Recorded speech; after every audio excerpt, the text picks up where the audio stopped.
తెలంగాణలో కాంగ్రెస్ పాలన నెల రోజులు పూర్తి చేసుకుంది. ఈ 30 రోజుల పాలన తనకు సంతృప్తిని కలిగించిందని ఇప్పటికే సీఎం రేవంత్ రెడ్డి ట్వీట్ చేశారు. తన పాలనపై రేవంత్ సంతోషం వ్యక్తం చేశారు.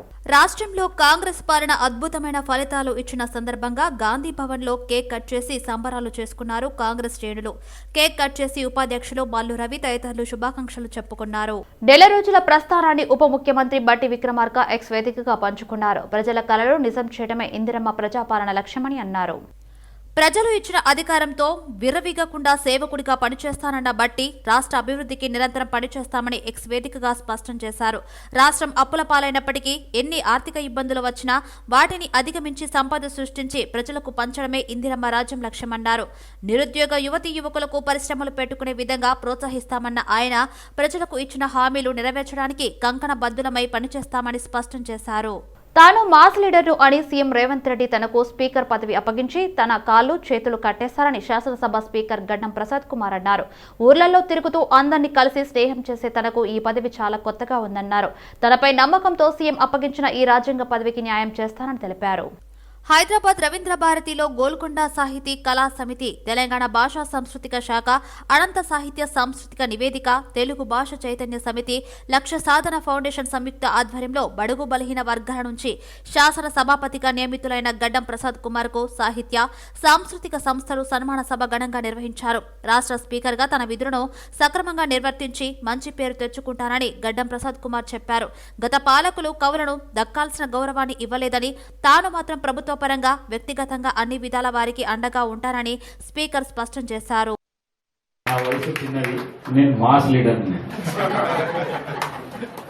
మరి మా ముఖ్యమంత్రి నాకు స్పీకర్ పదవి అప్పచెప్పించింది. ఇది నాకంతా కొత్తగా అనిపిస్తుంది. నేను ఊర్లలో 24 గంటలు తిరిగి చిన్న చిన్న వాళ్ళతో స్నేహం చేస్తాను. ఒక్క దగ్గర కూర్చునే అలవాటు లేదు నాకు. కానీ ఇప్పుడు నా కాలు చేతులు కట్టేసి అయినా పర్వాలే, ఇది రాజ్యాంగానికి సంబంధించిన పదవి కాబట్టి మరి వాళ్ళు నా మీద ఏ విశ్వాసం పెట్టి నన్ను ఈ పదవిలో కూర్చోబెట్టిందో నాకు తెలియదు. అయినా నాకు ఇచ్చిన పదవి ఏదైతుందో ఆ పదవికి తప్పకుండా న్యాయం తీసుకొని వస్తా. తెలంగాణ మాజీ సీఎం బీఆర్ఎస్ చీఫ్ కేసీఆర్ ను మాజీ గవర్నర్ నరసింహన్ దంపతులు పరామర్శించారు. నందినగర్లోని కేసీఆర్ నివాసానికి వెళ్లిన వారికి బీఆర్ఎస్ వర్కింగ్ ప్రెసిడెంట్ కేటీఆర్ స్వాగతం పలికారు. కేసీఆర్ ను పరామర్శించిన అనంతరం నరసింహన్ దంపతులు కాసేపు ఆయన కుటుంబ సభ్యులతో ముచ్చటించారు. గతేడాది డిసెంబర్లో ఎర్రవెల్లిలోని తన ఫామ్ హౌస్ లోని బాత్రూంలో కేసీఆర్ జారిపడటంతో తుంటి ఎముక విరిగింది. దాంతో యశోద ఆసుపత్రి వైద్యులు ఆయనకు సర్జరీ చేసి 4 వారాల విశ్రాంతి తీసుకోవాలని సూచించారు. అప్పటి నుంచి కేసీఆర్ నందినగర్లోని తన నివాసంలోని విశ్రాంతి తీసుకుంటున్నారు. ఈ క్రమంలో కేసీఆర్ ను పలువురు పరామర్శించేందుకు వస్తున్నారు. కాగా ఉమ్మడి ఆంధ్రప్రదేశ్ కు గవర్నర్ గా వ్యవహరించిన నరసింహన్ రాష్ట్రం విడిపోయాక కూడా గవర్నర్ గానే కొనసాగారు. 2014 నుంచి 2019 వరకు 2 తెలుగు రాష్ట్రాలకు గవర్నర్ గా కొనసాగారు. బంధు పథకాల ప్రభావం బీఆర్ఎస్ పై పడిందని మాజీ మంత్రి కేటీఆర్ వ్యాఖ్యానించారు. తెలంగాణ భవన్ లో జహీరాబాద్ లోక్సభ నియోజకవర్గ సన్నాహక సమావేశం నిర్వహించారు. బీఆర్ఎస్ కార్యనిర్వాహక అధ్యక్షుడు కేటీఆర్ అధ్యక్షతన నిర్వహించిన సమావేశంలో మంత్రి ప్రశాంత్ రెడ్డి, మాజీ స్పీకర్ పోచారం శ్రీనివాసరెడ్డితో పాటు ఇతర నేతలు హాజరయ్యారు. నెల రోజుల్లోనే కాంగ్రెస్ ప్రభుత్వం అప్రతిష్ట మూటగట్టుకుందన్న కేటీఆర్ ఎమ్మెల్యేలకు ఇప్పటికే ప్రజల నుంచి నిరసన సెగలు మొదలయ్యాయని తెలిపారు. అప్పుల బూచి చూపించి హామీల నుంచి తప్పించుకోవాలని కాంగ్రెస్ ప్రభుత్వం ప్రయత్నిస్తుందని కేటీఆర్ ఆరోపించారు. పార్లమెంటు ఎన్నికల్లో త్రిముఖ పోటీ జరగబోతుందని, ఈ 3 ముక్కలాటలో బీఆర్ఎస్ కే పరిస్థితులు అనుకూలంగా ఉంటాయన్నారు. అసెంబ్లీ ఎన్నికల్లో సిట్టింగ్లను మార్చి ఉంటే బాగుండేదనే అభిప్రాయం బలంగా ఉందన్నారు. పార్లమెంటు ఎన్నికల్లో అలాంటి పొరపాట్లు జరగనివ్వమని మాజీ మంత్రి కేటీఆర్ అన్నారు. ఒక వార్తను ప్రచురించేటప్పుడు అన్ని విధాల వివరాలు తెలుసుకుని ప్రచురించాలని, ఇలా తప్పుడు ప్రచారాలు చేయవద్దని మాజీ ఎంపీ బోయినపల్లి వినోద్ కుమార్ అన్నారు. తనకు అన్ననే లేడు, ఆ స్వప్న ఎవరో ఏమిటో తెలియదు అని పేర్కొన్నారు.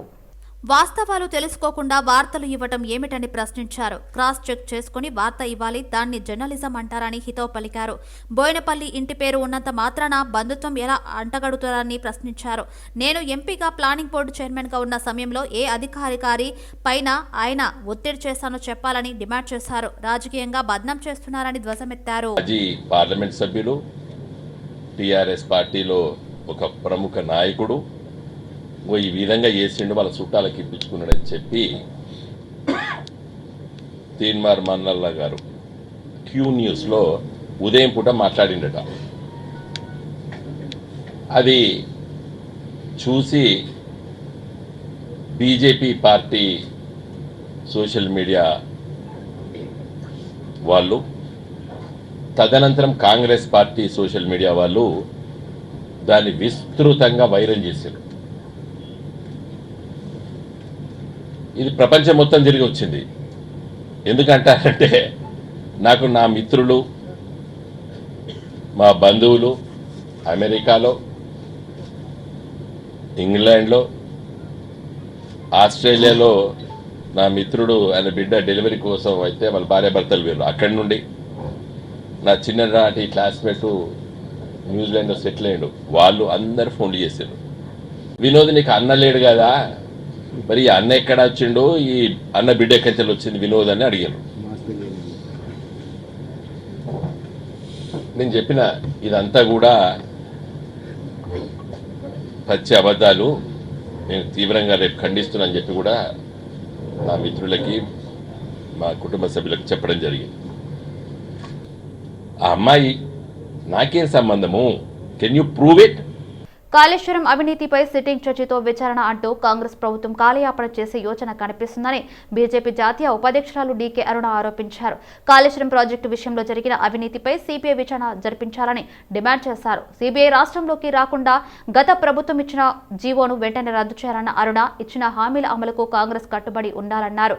కేంద్రం నుంచి రాష్ట్రానికి రావాల్సిన నిధులు తప్పకుండా వస్తాయని అన్నారు. ఇప్పుడు ప్రజల వద్ద ప్రజాపాలన అని అప్లికేషన్లు తీసుకుంటా ఉన్నారు గ్రామాలలో. సో వాళ్ళు 100 days టైం అడిగినారు ఇవన్నీ ఇంప్లిమెంట్ చేయడానికి. సో దాంట్లో ఈ 6 గ్యారంటీల లోపల, అంటే 6 అంటే 6 నంబర్ కాదు, ఆ 6లో చాలా ఉన్నాయి ఇంకా. సో ఆ 6లో కూడా ఒక్కొక్క దాంట్లో 3 ఉన్నాయి, 2 ఉన్నాయి, అట్లాంటివి చూస్తే ఆ 13 కాకుండా ఇంకా చాలా ఉన్నాయి వాళ్ళు ఇచ్చినటువంటి. అంటే ఇది గ్యారంటీ, అవి గ్యారంటీలు కదా, ఇచ్చిన మేనిఫెస్టోలో ఉన్నటువంటి ప్రతి ఒక్క హామీ కిందకే చూడాల్సినటువంటి అవసరం ఉంటుంది. కాబట్టి ఈ హామీలన్నీ నెరవేర్చడానికి మరి 100 రోజుల సమయం ఏదైతే అడిగినరో 100 రోజుల వరకు ఈరోజు వేచి చూద్దాం. 100 రోజుల లోపల వాళ్ళు చేయగలిగితే సంతోషం, వాళ్ళు ఇచ్చిన మాట నిలబెట్టుకుంటే సంతోషం. ప్రజలంతా కూడా, తెలంగాణ ప్రజలంతా కూడా ఆ వాటి కోసమే, ఆ హామీలపైనే ఓటేసి గెలిపించినారు, మార్పు కావాలని గెలిపించినారు. సో వారు ఆ హామీలను నిలబెట్టుకోవాల్సినటువంటి బాధ్యత ఈరోజు కాంగ్రెస్ పార్టీ పైన ఉంది. ఈరోజు చాలా చోట్ల కూడా హౌసింగ్ విషయంలో ప్లాట్ లేకుండా, ఇల్లు లేకుండా ఉన్నటువంటి వాళ్ళపైన క్లారిటీ లేదు. ఎక్కడ ఇంతవరకు ఎలాంటి నివాస యోగ్యం లేనటువంటి వాళ్ళకు ప్లాటు లేదు, వాళ్ళ ఇల్లు ఉండదు, ఎక్కడో కిరాయి ఇంట్లోనో లేకుంటే ఎక్కడో చోట గూడ్సెలలోనో ఉన్నటువంటి కుటుంబాలు అనేకం ఉన్నాయి. మరి వాటిపైన కూడా క్లారిటీ లేదని చెప్తా ఉన్నారు. వాటిపైన కూడా క్లారిటీ ఇవ్వాలి రాష్ట్ర ప్రభుత్వం. మరి వారికి ఎట్లా ఇండ్లు నిర్మాణం చేసిస్తుంది, ఎప్పట్లోగా నిర్మాణం చేసిస్తుంది, ఉన్న డబుల్ బెడ్రూమ్ ఇళ్ళని ఏ విధంగా ముందుకు తీసుకెళ్తారు, ఎట్లా బెనిఫిషరీస్ని ఐడెంటిఫై చేస్తుంది, ఎట్లా వాళ్లకు ఇస్తున్న విషయం కూడా తెలపాల్సినటువంటి అవసరం ఉన్నది. సో చాలా ఉన్నాయి. ఇంక దీంట్లో ఇంకో కొంచెం ఇప్పుడిప్పుడే మేము అధికారంలోకి వచ్చినాం, ఇప్పుడిప్పుడే సరి చేసుకుంటున్నాం అంటున్నారు కాబట్టి కొంచెం సమయం ఇవ్వడమే. పెరికా ఎంప్లాయీస్ అండ్ ప్రొఫెషనల్ సొసైటీ ఆధ్వర్యంలో రూపొందించిన నూతన సంవత్సర క్యాలెండర్ను తెలంగాణ జనసమితి పార్టీ అధ్యక్షుడు ప్రొఫెసర్ కోదండరాం ఆవిష్కరించారు. ఉస్మానియా యూనివర్సిటీలో ఈ కార్యక్రమాన్ని నిర్వహించారు. పెరికలు ప్రజాస్వామ్య స్ఫూర్తికి నిదర్శనమని కోదండరాం అన్నారు. పెప్సీ ఒక సంఘంగా ఏర్పడి తమ హక్కులను సాధించుకునే దిశగా కృషి చేస్తున్నందుకు అభినందించారు. తెలంగాణ ఉద్యమంలో పెరికల కుల సంఘం అండగా నిలిచిందని గుర్తు చేశారు. పెరిక కులస్తుల అభివృద్ధికి తన వంతు కృషి చేస్తానని హామీ ఇచ్చారు.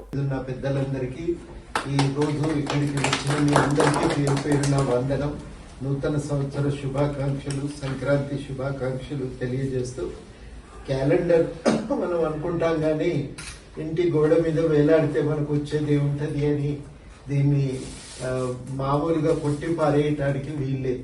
దీని ద్వారానే సందేశం, ఒక సంఘం ఉంది, అందులో ఈ సభ్యులు ఉన్నారు, ఈ సంఘం ఈ పనిచేస్తుంది తెలిసేది క్యాలెండర్ల ద్వారా. సంవత్సరం అంతా గోడ మీద వేలాడుతుంటది కాబట్టి వచ్చిపోయే వల్ల కూడా ఈ సందేశం అనేది పోతూ ఉంటది. కులము, కుల సంఘము అనేది వాస్తవానికి చాలా రోజుల నుంచి ఉందేమో గాని ఇదివరకేమో అవి కొద్ది మందికి మాత్రమే పరిమితమై ఉండేది. కానీ రాను రాను ఇది సభ్యులందరూ చేరి సంఘంగా పెట్టుకొని ఆధునిక రాజకీయాలు వచ్చినాయి కదా, ప్రజాస్వామ్యంలో ఉన్నాం. మరి ప్రజాస్వామ్యంలో బల ప్రదర్శన చూపించాలి అంటే కులం పేరుతో ఒక సంఘంగా ఏర్పడగలిగితే బాగుంటుందని, అది కేవలం హైదరాబాద్కు మాత్రమే పరిమితం కావటం లేదు, దిగువ స్థాయి దాకా సంఘాలు ఏర్పడుతూ ఉన్నాయి. ఆ సంఘాల ద్వారా ఎన్నికలు వచ్చినప్పుడు డిమాండ్లు సాధించుకునే ప్రయత్నం సమీకరించుకొని తమ బలానికి తగ్గట్టుగా పదవులు పొందే ప్రయత్నం జరుగుతూ ఉంటాయి. ఇది నా దృష్టిలో భారత ప్రజాస్వామ్యాన్ని పునాదిని విస్తృతపరచడానికి బాగా ఉపయోగపడ్డది, ఒక ప్రజాస్వామిక ప్రక్రియకు దోహదపడ్డదని చెప్పి నేను బలంగా నమ్ముతున్నా. అందులో ప్రొఫెషనల్స్ విడిగా సంఘాలు పెట్టుకోవడం అనేది ఆనవాయితీ కూడా నాకు తెలిసైతే 10-15 సంవత్సరాల నుంచి బాగా కనబడుతున్నది. రాజకీయ నాయకులు కుట్రలతో హైందవ సమాజాన్ని చిన్నాభిన్నం చేస్తూ హైందవ దేవాలయాల ఆస్తులను, రాబడిని ఇతర మతాల అభివృద్ధికి దుర్వినియోగం చేస్తున్నారని ఏకం సనాతన్ భారత్ దళ్ పార్టీ రాష్ట్ర అధ్యక్ష, ప్రధాన కార్యదర్శులు రాజీవ్ షా, నరేంద్ర కుమార్ చతుర్వేదీలు ఆరోపించారు. దేవాలయాలు, మఠాలపై రాష్ట్ర ప్రభుత్వ నియంత్రణ ఉండాలని బషీర్బాగ్ ప్రెస్ క్లబ్లో అన్నారు. కాశ్మీర్లోని పురాతన సూర్య దేవాలయం, మార్తాండ్ ఆలయం, మధురాలోని శ్రీకృష్ణ జన్మభూమి, కాశీ వారణాసిలోని జ్ఞానవాసి తీర్థక్షేత్రాన్ని తక్షణమే పునఃస్థాపన చేయాలని కేంద్ర ప్రభుత్వాన్ని డిమాండ్ చేశారు. రానున్న లోక్సభ ఎన్నికల్లో దేశవ్యాప్తంగా 60 స్థానాలలో ఏకం సనాతన్ భారత్ దళ్ పోటీ చేస్తుందని స్పష్టం చేశారు. సనాతన హిందూ దేశమైన భారతదేశంలో హిందువులకు గతంలో కాంగ్రెస్, ప్రస్తుత బీజేపీ ప్రభుత్వాలలో న్యాయం జరగలేదన్నారు. బీజేపీ హిందువులమని ప్రగల్భాలు పలుకుతూ మైనార్టీలకే ప్రాధాన్యత ఇచ్చిందని ఆగ్రహం వ్యక్తం చేశారు.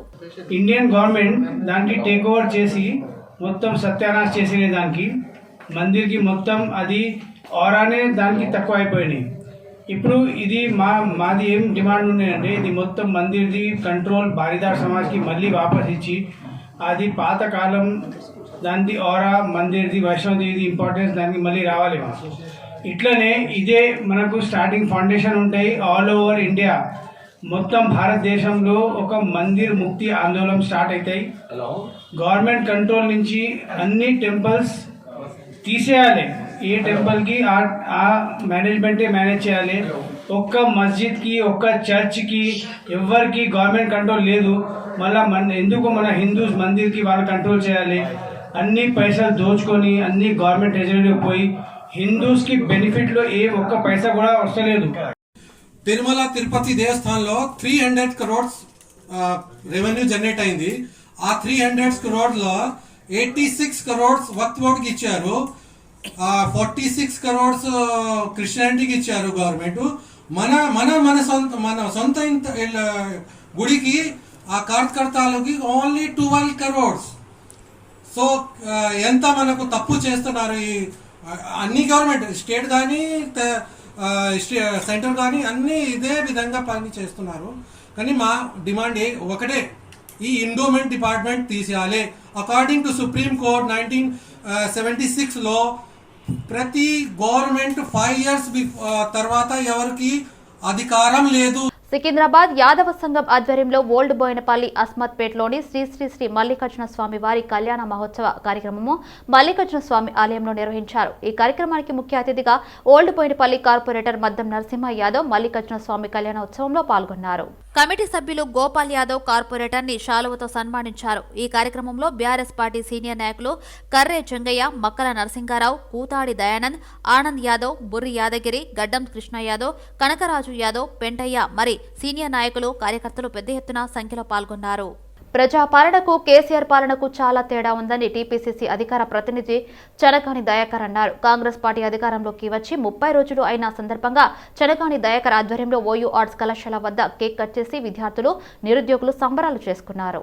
ఈ కార్యక్రమంలో TPCC general secretary Balalakshmi, NSUI విద్యార్థి నాయకుడు మేడ శ్రీను, విద్యార్థులు పాల్గొన్నారు. ప్రజాపాలన 30 రోజులు పూర్తి చేసుకున్న సందర్భంగా ముఖ్యమంత్రి రేవంత్ రెడ్డికి, మంత్రులకు, ఎమ్మెల్యేలకు ఓయూ ఆర్ట్స్ కళాశాల వేదికగా శుభాకాంక్షలు తెలిపారు. కొట్లాడి తెచ్చుకున్న తెలంగాణ రాష్ట్రంలో ప్రజలకు ఒక స్వేచ్ఛ, సమానత్వం, స్వయాపాలన ఒక కాంగ్రెస్ పార్టీతోనే సాధ్యమనేది ఈ 30 రోజుల్లోనే నిరూపించుకున్నారని అన్నారు. అందరికీ కూడా ఉస్మానియా యూనివర్సిటీ పోరు బిడ్డలుగా మేము కృతజ్ఞతలు చెప్తా ఉన్నాం. ఇలా ఉద్యమం నుంచి మేము తెలంగాణ కోసం కొట్లాడిన బిడ్డలుగా గడీల పాలన నుంచి వెళ్ళి ప్రజాపాలన రావాలని కోరుకున్నాము. ఇవాళ ప్రజలందరూ కూడా మార్పు కోరుకున్నారు.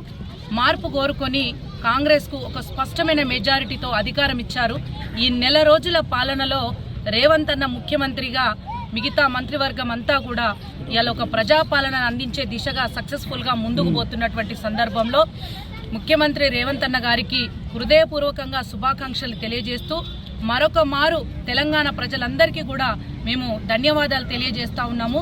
ఏ ఆకాంక్షల కోసమైతే తెలంగాణ కోసం కొట్లాడినామో ఆ ఆకాంక్షలు నెరవేరే దిశగా ఇలా మహిళలు కావచ్చు, రైతులు కావచ్చు, కార్మికులు కావచ్చు, కర్షకులు కావచ్చు, నిరుద్యోగులు కావచ్చు, ఇవాళ మాట్లాడుకునేటోళ్లకు, పోరాటం చేసే వాళ్లకు అనేక రంగాల్లో ఒక స్వేచ్ఛ సమానత్వంతో తెలంగాణ ప్రజలు బతుకుతూ ఉన్నారు.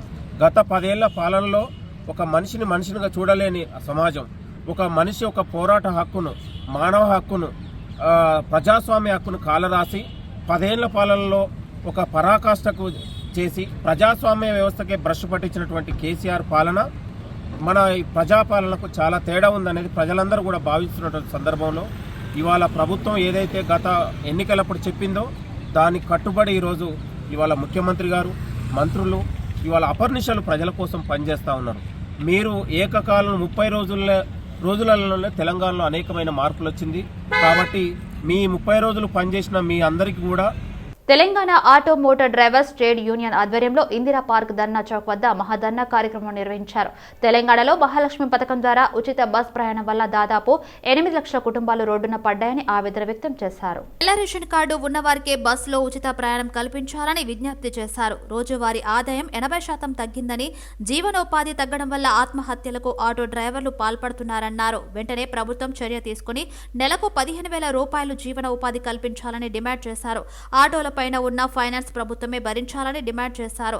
ఆటో డ్రైవర్ల జీవన ఉపాధిపై ప్రభుత్వం నిర్లక్ష్యం చేస్తే రాష్ట్ర వ్యాప్తంగా ధర్నా ఉధృతం చేస్తామని హెచ్చరించారు. మరో 1 లక్ష టాటా మ్యాజిక్లు, అదేవిధంగా ఇతర ప్రయాణికులను చేరవేసేటువంటి వాహనాలు ఉన్నాయి. 8 లక్షల పైచులకు ఈ డ్రైవర్లు, అలాగే ప్రత్యక్షంగా 8 లక్షలు అయితే మరో 2 లక్షల మంది దాని మీద పరోక్షంగా బతికేటువంటి కార్మికులు ఉన్నారు. సుమారు 10 లక్షల మందికి ఇవాళ ఈ ఉచిత బస్సు ప్రయాణం ఏర్పాటు చేయడం వల్ల వాళ్ళ జీవనోపాధి పూర్తిగా దెబ్బతిన్నది. అందుకనే రాష్ట్ర వ్యాప్తంగా ఆటో కార్మికులందరూ మరి వాళ్ళ జీవన వృత్తికి 15,000 రూపాయల నెలకు ఇవ్వాలని డిమాండ్ చేస్తూ ఉన్నారు. ఈ డిమాండ్ న్యాయసమ్మతంగా మేము బీఆర్టీ రాష్ట్ర కమిటీగా భావిస్తూ ఉన్నాం. ఈ రాష్ట్ర ప్రభుత్వాన్ని వెంటనే మహిళలు తమ భర్తల్ని కూడా వెంటబెట్టుకొని బస్సులు ఎక్కనే కారణంగా ఇలా ఆటో వల్ల ఆదాయం సుమారుగా 80% పడిపోయిందని చెప్పేసి అనేక సర్వేల్లో ఇలా వస్తూ ఉంది. అందుకని ఆటో డ్రైవర్లు భయపడిపోయి ఈఎంఐలు కట్టలేమని, రెంట్ కట్టలేమని, స్కూల్ ఫీజు కట్టలేమని, నిత్యావసర వస్తువులు కొనలేమని చెప్పేసి భయపడుతూ ఆత్మహత్యలు కూడా చేసుకోవటం ప్రారంభమైంది. ఇది చాలా దురదృష్టకరమైన విషయం. ఇలా అనేక మంది మార్పు కోరుతూ ఏదో ఆశపడి ఇలా కాంగ్రెస్ పార్టీకి ఓటేశారు. కానీ ఇవాళ పెంక మీదకి వెళ్ళి పొయ్యిలో పడ్డట్టుగా ఇవాళ పరిస్థితి ఏర్పడ్డది. ఇవాళ మొత్తం కూడా గవర్నమెంటు చేసుకొచ్చుతున్న విధానాలు చాలా దుర్మార్గంగా ఉన్నాయి. ఇలా చాలా ఇబ్బందులు పడుతున్నారు. అందుకని మేము ఇవాళ రాష్ట్ర ప్రభుత్వానికి డిమాండ్ చేస్తా ఉన్నాం బీఆర్టీయుగా. అయ్యా ఇవాళ ఆటో యూనియన్లు కానీ మిగతా యూనియన్లు కానీ ఎవరు కూడా రాజకీయాలు చేయట్లేదు. ఆటో వల్ల కడుపు మండిపోతూ ఉంది. గతంలో ఇట్నే ప్రభుత్వాలు ఆటో డ్రైవర్లను ఇబ్బంది పెడితే కేసీఆర్ గారు ఇలా హైదరాబాదులో ఆటోలని తిరగమని చెప్పిండు, వాళ్లకు సబ్సిడీలు ఇప్పించిండు, వాళ్లకు లైఫ్ ట్యాక్స్ రద్దు చేసిండు, అదే రకంగా రోడ్డు ట్యాక్సీలు రద్దు చేసిండ్రు. మెట్టుగూడ డివిజన్ పరిధిలోని విజయపురి కాలనీలో ఉన్న పురాతన ఓపెన్ నాలా సమస్యకు శాశ్వత పరిష్కారం చూపించాలని డివిజన్ కాంగ్రెస్ నాయకులు డిమాండ్ చేశారు. ఈ మేరకు నాలా వద్ద నిరసన వ్యక్తం చేశారు.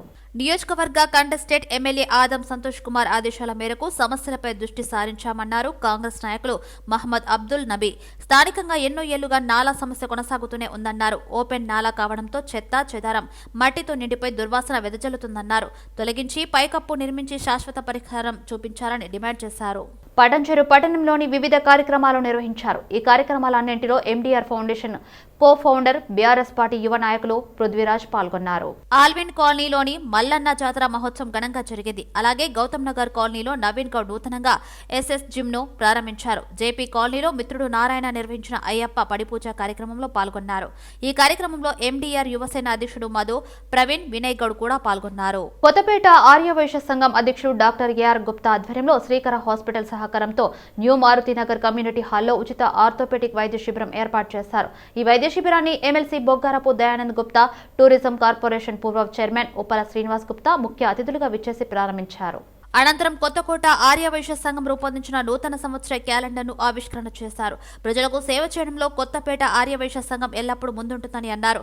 ఉచిత ఆర్థోపెడిక్ వైద్య శిబిరం ఏర్పాటు చేయడం అభినందనీయదగ్గ విషయమని అన్నారు. వైద్య శిబిరానికి మంచి స్పందన వచ్చిందని, పెద్ద సంఖ్యలో కాలనీవాసులే కాకుండా చుట్టుపక్కల కాలనీవాసులు కూడా పాల్గొన్నారని తెలిపారు.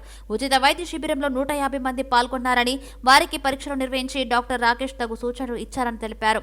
ఉచిత వైద్య శిబిరం ఏర్పాటు చేసిన శ్రీకర హాస్పిటల్ డాక్టర్ రాకేష్ ను డాక్టర్ ఏఆర్ గుప్తా అభినందించారు. హైదరాబాద్ నగరంలో అనాథలు, నిరాశ్రయులు, సంచార జాతుల వారు వివిధ రుగ్మతులతో ఫుట్పాత్ల మీద జీవనం సాగిస్తున్నారు. ఇబ్బంది పడుతున్న వారికి స్కై ఫౌండేషన్ ఆధ్వర్యంలో ఔషధాలు అందించారు. అనంతరం ప్రమాదాల బారిన పడిన వారిని గుర్తించి ప్రథమ చికిత్స చేసి వారికి దుస్తులు, స్వెటర్లు, బిస్కెట్ ప్యాకెట్స్ పంపిణీ చేశారు.